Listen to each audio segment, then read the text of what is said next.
Thanks to our friends at The Motley Fool for sponsoring this video. Visit fool.com/ASYM for the top 10 stocks to buy right now. Lucid continues to be a really popular name in electric vehicles, and the company is really valuable. It has about a $16 billion market cap. But I think there are a number of red flags that investors should really be thinking about, especially as we move to probably a more normalized auto market.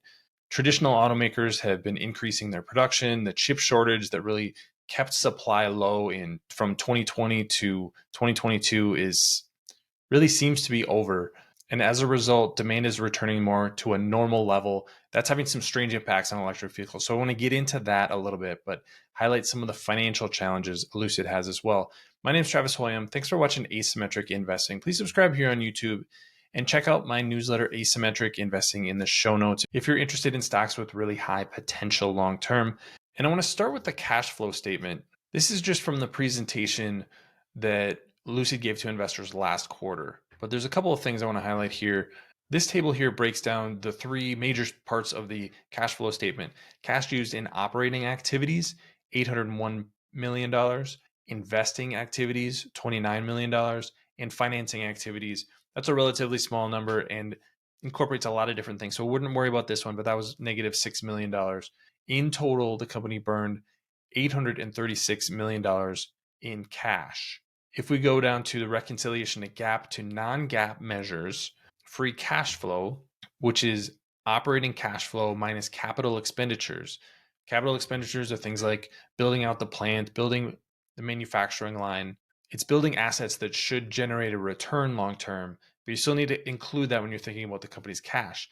They burned $1 billion in cash in just the last quarter. So why does that matter? Well, right here, management lays it out. Total liquidity, $4.1 billion. Cash and investments, $3.4 billion. And then there are two facilities, which get that up to $4.1 billion. At the current run rate of cash flow, that's only about a year's worth of cash. That's not a lot. And given the fact that Lucid is not ramping production at an extremely rapid rate, it's still going to be burning cash for the foreseeable future, this has become a major concern. You can't operate a business with negative cash flow forever. And especially these automakers are going to have to get to positive cash flow. So these negative margins, negative free cash flow, that's a huge concern for the company. And I don't see it turning around anytime soon. To make matters worse, I want to look at the balance sheet. This is the company's long-term debt.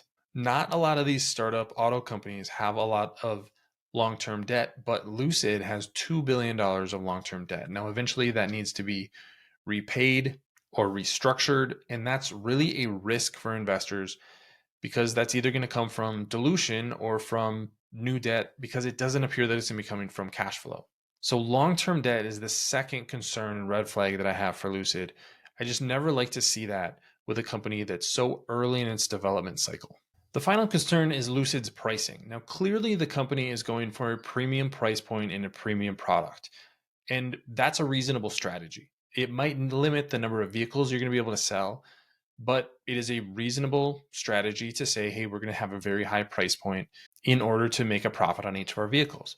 The challenge is when your competitors, and your main competitor being Tesla, when they're reducing prices really rapidly, that puts a lot of pressure on your pricing. Tesla has reduced the price of its average vehicle by nearly 20% over the last 2 quarters, about $10,000. And the average price of a Tesla is now under $50,000. So as you can see here, Lucid is going for a price point that's over double that. And there's already starting to be signs that the company is starting to break on some of this pricing. A lot of companies have started to discount their electric vehicles. Lucid has said that it isn't going to technically discount, but it's going to give a $7,500 credit, as they're calling it, which is equivalent to the federal tax credit that most electric vehicles get, but Lucid does not get because their vehicles are too expensive. The concern that this ultimately raises is how much demand is there for Lucid's vehicles. The company has stopped reporting how much backlog they have, how many orders that they have. They did that a couple of quarters ago. I thought that was a big red flag when that happens, because when a company reports the same numbers quarter after quarter, you expect to see them and see, are the numbers rising or falling? When they simply pull them out of a presentation or an earnings report, they're probably doing that for a reason. So it probably means that the backlog is dropping. Now, we don't know that for sure yet, but otherwise, why would they pull those numbers? If they had tons of demand, Why would they be discounting vehicles? Tesla did something similar with the $7,500 discount late in 2022. A lot of people said, hey, this is just temporary until the new regulatory structure gets in place in January. But then Tesla did more discounting in January and has continued to do so over the next 6 months. I think Lucid is going to be in a really challenging position. Negative cash flow, has a bunch of debt, has not reached scale with operations yet, and it's not clear that there's demand for the $100,000 plus vehicles that it's making. So those are some big red flags. And this is a company that, like I said earlier, still has a $16 billion valuation. I just think that's really pricey for investors, puts a lot of risk on investors, not a stock that I would be buying right now. But what do you think? Leave your comments in the comment section below. Don't forget to subscribe to Asymmetric Investing. Thanks for watching, everybody. See you here next time.